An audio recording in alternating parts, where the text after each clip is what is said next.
आज हमारे समाज में आचरण की महत्ता कम होती चली जा रही, नहीं होती चली जा रही। संयम, पवित्रता, आचरण, इनका बहुत बहुत ह्रास हो रहा है। आप शरीर पवित्र रख के देखो, 1 महीना जूठा मुंह मत रखना, शरीर पवित्र रखो और ब्रह्मचर्य रह के देखो, 1 महीने में आपको ऐसा लगेगा आप देवता है। 1 महीने में लगने लगेगा, एक एक मतलब दिव्यता आने लगेगी। अपने लोग गंदे आचरणों में, गंदे दृश्यों में, गंदे चिंतन में, गंदे आहार में जीवन व्यतीत कर रहे हैं, तो एक पशुता सी आती चली जा रही, राक्षसी बुद्धि आती चली जा रही। नौजवान जन जो है कैसे कैसे आचरणों में अपने को इंजेक्शन आदि नशे में करना, माताओं बहनों की तरफ कितना राक्षसी भाव रखना। देखो घटनाएं होती रहती ना, सुनते मतलब राक्षस है ना, राक्षस पूरा राक्षस है। मार ऐसे मारा, ऐसे मारा, ऐसे, और अपनी वासना की, तो राक्षस है कि नहीं। एक मनुष्य जब धर्म से भ्रष्ट हो गया तो वो बिना सींग और बिना बड़े बड़े दांतों वाला राक्षस बन गया कि नहीं। बोले उसने ऐसा किया और मार डाला, ये क्या है, ये क्या है। तुम्हारा शरीर जैसे तुम्हें प्रिय है वैसे सबको प्रिय है, तुम केवल अपनी वासना के लिए कर डाला ना, तो ये राक्षस भाव। आचरण अपवित्र तो देखो कहां तक पहुंचा दिया। एक आचरण ने उसकी तो हिंसा कर ही दी और अपनी भी हिंसा कर दी, अपना भी जीवन बर्बाद कर दिया, या तो आजीवन कारावास या तो फांसी की सजा। मतलब कैसे कैसे। तो हमें लगता है कि हर मनुष्य को ये जो लाभ मिला है मनुष्य देह का, ये भगवान का आश्रय लेकर सत शास्त्रों का स्वाध्याय, संतों का संग, नाम जप, ये जरूर करना चाहिए। अगर नहीं करोगे तो ये पशुता पिंड नहीं छोड़ेगी, ये कोई ना कोई ऐसी गलती करा दे। मान लो नहीं ओपन हुआ तो आप अंदर अंदर जलेंगे।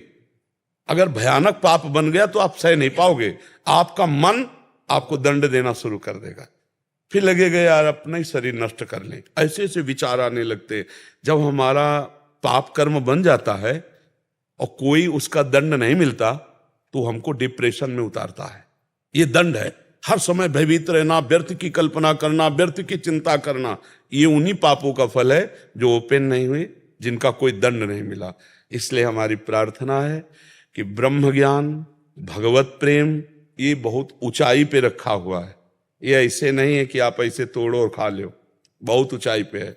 उसके लिए आपको चरित्र पवित्र रखना पड़ेगा, नाम जप करना होगा, दूसरों का उपकार करना हो। ये देह मिली है, दूसरों का माता पिता परिवार ये तो अपने है ही है। गली चलते अगर किसी पशु पक्षी की भी सेवा करनी पड़े तो हम उसके लिए भी राजी रहे, तब जाकर हमारा हृदय पवित्र होगा। फिर हमको भगवान गुरुदेव की कृपा से ये जो तत्वबोध है, ये तत्वबोध है, अकर्ता स्थिति अभोक्ता स्थिति, ये तत्वबोध है, ये तब होता है जाकर के। अब ऐसे पढ़ लिख करके थोड़ी होता है, पढ़ लिख के नहीं होता, वो होता है। देखो इसीलिए उपनिषद में लिखा है, नायमात्मा प्रवचने न लभ्या न मेधया न बहुना श्रुतेन। बहुत प्रवचन करने वाले को तत्वबोध नहीं होता, बहुत प्रवचन सुनने वाले को तत्वबोध नहीं होता, बहुत बुद्धिमान को तत्वबोध नहीं होता। बोले होता किसको है? बोले आत्मा जिसे वर्ण कर लेती है, आत्मस्वरूप गुरुदेव भगवान, मोक्ष मूलम गुरु कृपा। गुरुदेव भगवान उनकी आज्ञा में अपने जीवन को अर्पित कर दिया और उनकी कृपा से सब ज्ञान विज्ञान आ जाता। समझ रहे बच्चा? बार बार हमको मन परास्त करता है, बार बार हमसे गलतियां होती हैं, तो अब हमको छोड़ना नहीं। वो छोड़ो कि पहले होता था अब नहीं होता, अब फिर पकड़ो। हम कह रहे ना पकड़ो, राधा राधा राधा राधा राधा राधा राधा राधा राधा। भगवान पिता की तरह हैं, वो हमारी हजारों गलतियां माफ कर देते हैं। फिर चलो, गिर गए तो फिर खड़े हुए, फिर चल दिए, अब शुरू करो नाम जप। ठीक है, अंदर ही अंदर अंदर अंदर। हाँ ये जरूर कि नाम जप करते हुए किसी दूसरे को हल्का मत समझो, किसी को नीच मत समझो, अपने को अभिमान में मत लाओ। अच्छा आदमी हुए देखो गंदा आदमी, बंद हो जाएगा भजन, क्योंकि सब में भगवान बैठे हुए हैं। नाटक मंच पर वही बहुत रोल कर रहे हैं। अब ये ना समझ पाओ तो इतना तो समझ लो कि सब में भगवान है, हमको सबसे नीचे बनकर रहना है तो भजन चलेगा। तृणादपि सुनी चेन तरोरियु सहिष्णुना अमानिना मान देन तो कीर्तनीय सदा हरि, सदा भजन कीर्तन बनता रहेगा। यदि अपने को सबसे छोटा समझोगे, दूसरों को मान दोगे, जो कष्ट आवे राधा राधा सह गए तो आगे निकल जाओगे। और अपने लोग थोड़ा अहंकारी जीव है ना, तो जहाँ थोड़ा बड़ा भजन साधन अच्छे चले तो लगता है ये गंदा ये गंदा, हमारी जो अच्छाई थी ना वो भी चली जाती है। इसलिए हमको सबसे नीचे, मतलब नीचे का मतलब छोटा बन के, सब में भगवान है, हमारे ऊपर गुरु कृपा है तो भजन हो रहा है, जब इनके ऊपर कृपा हो जाए ये भी भजन करेंगे। अगर गलत आहार, गलत पेय पदार्थ, गलत चेष्टा, तो उसका परिणाम भी गलत होगा। तो हम अपने दोस्तों को रोकें, ना कि उसी में मिल जाएं। अगर नहीं रोक सकते तो हम नहीं जाएंगे, हम नहीं खाएंगे, हम नहीं देखेंगे, हम ऐसी चेष्टा नहीं करेंगे। ऐसा होना चाहिए सत्संगी को। ऐसा थोड़ी होना चाहिए कि हम चार बुरे आचरण करने वालों को देखकर हमारा मन बुरे आचरणों में चला जाए। ये तो बहुत गलत बात है भाई। इस बात का सपोर्ट नहीं होना चाहिए कि हमारे चार दोस्त गलत हैं तो मेरा मन गलत करने को करे। ऐसा करेगा, ये तो बहुत गंदी बात है। मन करे लेकिन तुम कभी मत करना। तुमको हिम्मत रखना, गलत आचरणों में नहीं। यार ये मांस आदि जानते हो बच्चा, दूसरे का शरीर है यार। नहीं बच्चा, इतना तो हमें बताओ, दूसरे का शरीर है बच्चा। ये जैसे अपना शरीर ऐसे उनके हाथ पैर। आप एक मुर्गे को ऐसे मारो, ऐसे, वो देखो भागेगा। अब आपकी एक अंगुली के प्रहार को वो बचने के लिए भागेगा। आप किसी भी जीव को देखो, आप उसको उबाल के ऐसे खा, क्या बन जाए, क्या कौन सा तगड़ा। मांस मछली दूसरे के शरीरों के खाने से बल नहीं होता। जेगिर चरण दे हनुमंता, चले उसगा पाताल तुरंता। जिम अमोघ रघुपति कर बाना, ये ही भांत चले हनुमाना। क्यों? हृदय में भगवान का चिंतन, ब्रह्मचर्य, राम काज के लिए पूरा जीवन समर्पित। तो कोई जोड़ नहीं था, आपका भी कोई जोड़ नहीं होगा यदि यही लक्ष्य बन जाए। भगवान की सेवा, चराचर की सेवा, नाम जब, पवित्र आचरण, तो अभी दिव्यता आ जाए। अभी यहाँ अपने इंद्रियों की गुलामी से मुक्त नहीं है, मन की गुलामी से मुक्त नहीं है। देखो ना, संत को देखकर मन कभी नहीं चला कि हम भी संत बनकर भगवान की प्राप्ति करें। मुर्गा मुर्गी खाते देखकर मन चला। हम भगत सिंह और चंद्रशेखर के चरित्र पढ़ के कभी नहीं सोचा कि राष्ट्र के लिए कभी मुझे भी अवसर मिले कि हम अपने प्राणों को बलिदान करें। हम ऐसे निकृष्ट लोगों को देखकर क्यों मन चलाएं? हम उच्च लोगों को देखकर मन चलाएं कि काश हमको भी कभी राष्ट्र के लिए प्राण समर्पित करने का अवसर मिले। कि वंदे मातरम फांसी में चढ़ गए, कभी हमको भी राष्ट्र के लिए छाती में गोली खाने को मिले। ये तो बातें, मतलब अब दूसरे का गला काट के पशु पक्षियों का उबाल के खाने का मन चले तो हमें तो लगता है बच्चा धिक्कारा करो, ऐसे मन को डांटा करो। जो नाम प्रिय हो आपको, अधिक से अधिक जितने नाम प्रिय हो। हम तो कह रहे हैं विष्णु सहस्त्र नाम याद कर लो, गोपाल सहस्त्र नाम याद कर लो, बार बार उनको दोहराओ। किसी भी तरह हमारा मन भगवान से जुड़ने लगे तो हमारा मंगल हो जाएगा। आप ये छोड़ो कि मुझे एक, वो पहुंच जाओगे आप एक में। अभी जो राम कृष्ण हरि शिव जो नाम आपको प्रिय लगे वो जपो और सबकी आराधना करो। धीरे धीरे जब मन पवित्र होता है तब एकाकार होता है। अब हम प्रारंभ से तो नहीं बनेगा, वो एकाकार स्थिति बाद में आई। जब हम भी शुरुआत में थे ना, स्कूल में पढ़ते थे, तो काफी चालीसा लेकर के देवी जी के मंदिर में जाते थे। गांव में शंकर जी और देवी जी के मंदिर होते हैं, तो सुबह नहा लेते थे, हनुमान चालीसा, दुर्गा चालीसा, शिव चालीसा, कई चालीसा लेके जाते और आधा घंटे एक घंटे जो बनता हो चालीसा का पाठ करके प्रणाम करके स्कूल जाते। उसी का फल हुआ कि देखो भगवान के मार्ग में पूरा जी। तो शुरुआत सबकी ऐसे होती है, शिव, अम्बा जी, गणेश जी और ऐसे विविध भगवत स्तोत्रों का गायन, तो उसी से आगे बढ़ते। तो आप शुरुआत में हो, चलो बढ़िया, उसमें परेशान नहीं है। जैसे अभी कल की चर्चा में था, प्रचेता गणों ने 10,000 वर्ष तक जब रुद्र भगवान के उपदिष्ट स्तोत्र का गायन किया तो उनका अंतःकरण पवित्र हुआ, वो आत्मबोध को प्राप्त हुए। भगवान श्री हरि का दर्शन भी हुआ और आत्मबोध को भी प्राप्त हुए। तो हमें ये चाहिए कि हमें साधन करना है। जो लोग संतों का संग नहीं करते, गुरुजनों के कृपा पात्र नहीं होते, वो इन्हीं सब बाहरी बात, तो अंदर तो समझ नहीं पाए श्लोक का भाव। बाहरी बातें जो हमें करना चाहिए वो छोड़ दिए, और जो नहीं करना चाहिए वो कर रहे हैं, और बातें ज्ञान की कर रहे हैं, अनुभूति कुछ नहीं, वो दंभ पाखंड हो जाता है। एक बात ये समझना है कि बिना क्रिया के 1 मिनट भी कोई शरीर नहीं रह सकता। आप ऐसे हाथ पैर बांध दो, और बैठाल दो ऐसे। बोले अब क्रिया हो रही अंदर देखो। शरीर अगर क्रिया नहीं कर रहा तो अंदर क्रिया हो रही है। 3 शरीर है, अब सूक्ष्म शरीर से क्रिया हो रही, यार कब मुझे छोड़े, कब मैं जाऊं, ये क्रिया तो हो रही है। और सुषुप्ति में भी क्रिया होती, सोने में भी। अगर सुषुप्ति में क्रिया ना होती तो बोले यार कच्ची नींद जगा दिया हमें, मतलब नींद की भी एक क्रिया है जो पक्की होगी जाके। नहीं बोले आज खूब यार मस्ती से सोए, तो हम ये देखते हैं बिना क्रिया के कुछ है नहीं, और हम क्रियाओं में फंस गए हैं गलत क्रिया करके। अब हमको सही क्रिया करके गलत क्रिया का प्रायश्चित करना है। और जब सही क्रिया हुई तो उसका कर्ता, जब निर्मल हृदय होगा ना, उसका कर्ता और भोक्ता भाव गया, अब वो अपने स्वरूप को आ गया। जैसे एक कांटा लग जाए तो हमें कांटा और कांटे की आकृति जैसा ही यंत्र चाहिए, और उससे जब हम निकाल लेंगे तो वो गड़ा हुआ कांटा भी फेंक दिया और जिससे निकाला था उसको भी फेंक दिया। तो शरीर राग में हम फंसकर असद आचरण कर रहे हैं, गंदे हंसने वाले। अब हम शरीर से सद आचरण कराएंगे, असद आचरण का त्याग किया, फिर सद आचरण का कर्ता भाव त्याग हो गया, अब वो बचा अपने स्वरूप में। नहीं तो बड़े बड़े महात्मा जो ब्रह्म बोध संपन्न हुए, आप उनके चरित्र पढ़ के देखो, कितने तपस्वी, कितने नियमनिष्ठ, कितने व्रत वाले, तब वो बोल रहे हैं हम ब्रह्मास्मि।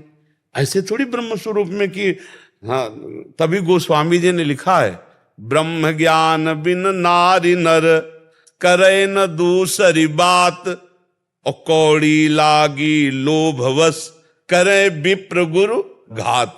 गोस्वामी जी ने लिखा है ब्रह्म ज्ञान की बातें करते हो, स्थिति कहाँ है अपराध वाली। तो जब तक तपस्या नहीं, साधना नहीं, पवित्र आचरण नहीं, तब तक हम शरीर राग से मुक्त नहीं हो सकते। बातें चाहे जितनी बनाई जाए कि मैं शरीर नहीं हूं, जब भूख प्यास लगेगी, जब सोच लघु शंका लगेगी, सर्दी गर्मी लगेगी, मान अपमान, विपत्ति सुख, इनसे परे होता है आत्मस्वरूप। और हम अभी इसी में हैं, ईमानदारी से देखो इसी में है कि नहीं। तो हमको चलना पड़ेगा ककहरा से। पीएचडी की बातें करें, आता ककहरा ना हो तो हालत क्या होगी नहीं होगी। तो ये है पीएचडी की बात बच्चा, और स्थिति है ककहरा में नहीं, परमार्थ का ककहरा नहीं आता, और बात हम पीएचडी की करें तो सफल नहीं होंगे। तो उससे फिर लगता है कि आप सही स्थिति में आओ ना, वास्तविक आपका ऐसा ही स्वरूप है। तो केवल वाणी से बोलने से नहीं होगा, रात दिन भजन करने से होगा, रात दिन शास्त्रों का स्वाध्याय, चिंतन, पवित्रता, व्रत, नियम, तपस्या, तब जाके ब्रह्मबोध होता है। ऐसे मनमानी भोजन करें, मनमानी भोग भोग ले, संसार में विचरण करें, और ब्रह्मबोध हो जाए तो सबको ना हो जाए। फिर आप विचार करो, तो नाम जप करो पहली बात तो, और भगवान के जो महान भागवत ज्ञानी जन हुए उनके वचनों को सुनो, शास्त्रों का स्वाध्याय करो, और चरित्र पवित्र रखो। आज का सत्संग जो सुनाओ तो प्रारंभ यहीं से हुआ था कि श्री जी के चरणों का आश्रय, निरंतर नाम जप, आचरण पवित्र, संयम युक्त, 3 बातें कही थी। ये बात कोई भी स्वीकार कर लो, तुम्हारा मंगल हो जाएगा। भगवान के चरणों का आश्रय और नाम जप, और तुम्हारा चरित्र आचरण पवित्र हो, बस फिर आप निकल जाओगे। भले हम माला 2 माला 4 माला नाम जप कर ले, आश्रय भोगों का है, रुपया पैसा संसार का, भगवान का आश्रय नहीं, भोगों का आश्रय, और बहुत ही मनचला स्वभाव है, जो देखा उसी में फिसल गए। और 2-4 माला भाई नाम जप कर लिया, तो इससे तो बात नहीं बनेगी। नाम जप हुआ घड़े में पानी डालना, और अंदर है छेद, तो तुम्हारा घड़ा कभी भरेगा ही नहीं, कभी तुम्हें आनंद का अनुभव ही नहीं होगा। तो आप कहोगे भजन करते हैं 20 साल हो गए, नहीं, सही ढंग से चलो। अगर छेद नीचे से घड़े के बंद कर दो, 5 बूंद डालोगे, फिर 5 बूंद डालोगे तो एकत्रित होना शुरू हो जाएगा। तो इसीलिए आचरण पवित्र। आप सबसे प्रार्थना है अपनी तरफ से, देखो मानव जीवन बड़ा कीमती है। शराब पीना, मांस खाना, पराई माता बहनों की तरफ गंदे विचारों से देखना या आचरण करना, ये सर्वनाश की जड़ है। ये सुधार कर लो, नाम जप करो, दूसरों को सुख पहुंचाने के आचरण करो। 4 दिन हैं, इसी में कमाई कर लो, भूल मत करो। हमें जाना है यहां से, हम सबको यहां से जाना है। हम कह रहे स्वस्थ शरीर, ऐसे चलते चलते दिल फेल हो जाता है। 1 मिनट में कब हम यहां से चले जाएं और फिर हमको कमाई का अवसर नहीं मिलेगा। ये मानव देह में ही हम कमाई कर सकते हैं, अच्छी या बुरी। मनुष्य जन्म में नवीन कर्म कर सकते हैं। तो हम दूसरों को सुख दें, नाम जप करें। ये मांस खाना, दूसरों को कष्ट दे करके, या शराब पीना, ये आसुरी प्रवृत्ति, या माताओं बहनों की तरफ गंदी दृष्टि से देखना, ये सर्वनाश करने वाला है। ये महापाप के अंतर्गत आता है। तो हमारी जहाँ तक शब्द पहुँचे, प्रार्थना है कि आप अच्छे अच्छे पदार्थ पाओ, अच्छे विचार वाले बनो, स्वस्थ रहो, दूसरों के काम आओ, दूसरों की सेवा में आओ, दूसरों को शोषण करके नष्ट करने वाले मत बनो। ये मानव जीवन बहुत कीमती है, दुर्लभो मानुषो देहो, इसका लाभ ले लो। उठते बैठते चलते फिरते राधा राधा राधा, कृष्ण कृष्ण, क्या पैसा लगता है? और ये आपको सब कुछ प्रदान कर देगा, लोक परलोक के सारे सुख प्रदान कर देंगे। देखो, अगर किसी को लगता हो क्या राधा राधा राधा राधा कृष्ण कृष्ण जपते रहें जैसे लोगों को, तो क्या हमारे सारे काम बन जाएंगे? हम कह रहे तुम्हें विश्वास नहीं है, सारे काम हो जाएंगे। भगवान ने सृष्टि रचना के समय किसी का सहयोग नहीं लिया, नहीं, एक संकल्प मात्र से अनंत ब्रह्मांड बन गए। और उन भगवान का अगर आप नाम जप करोगे तो अनंत ब्रह्मांडों का कार्य जिनसे चल रहा है वो आपका भी चला रहे, पर आप जान नहीं पा रहे। अहंकार के कारण लगता है मैं कर रहा हूं, वही बल है आप में जो बल है बुद्धि, वो उन्हीं का बल बुद्धि है। इसलिए गलत आचरणों का त्याग करके सब भाई नाम जप करो और सुखी रहो, प्रसन्न रहो, अच्छे आचरण करो। इसके लिए मनुष्य जन्म में ये डिप्रेशन, हाय हाय, ये दुनिया की नारकी दुर्गतियां, ये पाने के लिए मानव जीवन नहीं, ये आनंद के लिए। आनंद सिंधु मध्य तो वासा। अब समस्या हो गई कि आनंद की खोज हम बाहर करने लगे। वो आनंद है अंदर, और हम बाहर व्यक्ति वस्तु स्थान में खोज करने लगे, वही पाप करने लगे। आनंद की खोज के लिए हमारा पाप शुरू हो गया, इसमें नहीं, इसमें, इसमें नहीं, इसमें, और पाप बनता है हमारी वो आनंद है कहां? हृदय में। आप देखो, नाम जप करके देखो, हृदय में भगवान प्रकाशित हो जाते, अद्भुत आनंद, कुछ नहीं चाह रह जाती, कोई चाह नहीं रह जाती। इसलिए गलत आचरण मत करो, नाम जप करो। भाई हमारे पास आने का तो मतलब यही है, साधु समागम का मतलब क्या है? आपका मंगल होना चाहिए, आपको लाभ मिलना चाहिए, और लाभ मिलेगा नाम जप से, अच्छे आचरण से, जंतुर बंधाने से नहीं, छूछा राख से नहीं। राम राम कृष्ण कृष्ण हरि हरि राधा राधा, इसी से मंगल होगा। और सब मायाकृत नाटक है, और सब मायाकृत नाटक। हम नहीं कह रहे, शास्त्र कह रहा, आ ब्रह्म स्तंभ पर्यंतम सर्वम मायामयम जगत सत्यम सत्यम पुनः सत्यम हरेर नामयु केवलम। सत्य सत्य सत्य, भगवान भगवान का नाम, और सब माया नाटक है। खूब नाम जप करो। कितने सुंदर सुंदर पदार्थ है, भगवान को भोग लगा के पाओ और अच्छे से जियो। मनुष्य जीवन जीना तो है, ये अच्छा जीवन है। दूसरे को कष्ट देकर डिप्रेशन में बैठे जल रहे हैं, नाना प्रकार की चिंताएं, सुख, उद्विग्नता, परेशानियां, नहीं, सब परेशानी मिटाने के लिए तो हमें मानव देह मिला है। मानव देह का मतलब है मुस्कुराहट, आनंद, स्वस्थता। पर यह तभी होगी जब धर्म में चलोगे, भगवान का भजन करोगे। जब हनुमान जी को देखा सब लोगों ने, जब सीता जी खोज ले, तो मुख प्रसन्न तन तेज विराजा, और कीने से रामचंद्र कर काजा। सबको पता चल गया, काम हो गया। क्यों? मुख प्रसन्न तन तेज विराजा। अब मुख प्रसन्न क्यों नहीं सबके, तन में तेज क्यों नहीं? क्योंकि भगवान का कार्य नहीं कर रहे, भोगों का कार्य कर रहे। रामचंद्र कर कीने से काजा, मुख प्रसन्न तन तेज विराजा। अभी आप देखो, संयम से चलो, भजन करो, पवित्र आहार, तो अभी आपका लुभावना चेहरा भी होने लगेगा। नहीं, डरावना चेहरा लगता है नहीं। जब भोगों में रत्ती, पापाचरण, तो देख के डर लगता है कि पता नहीं भगवान। नहीं तो भगवान का चिंतन करने वाले में भगवान का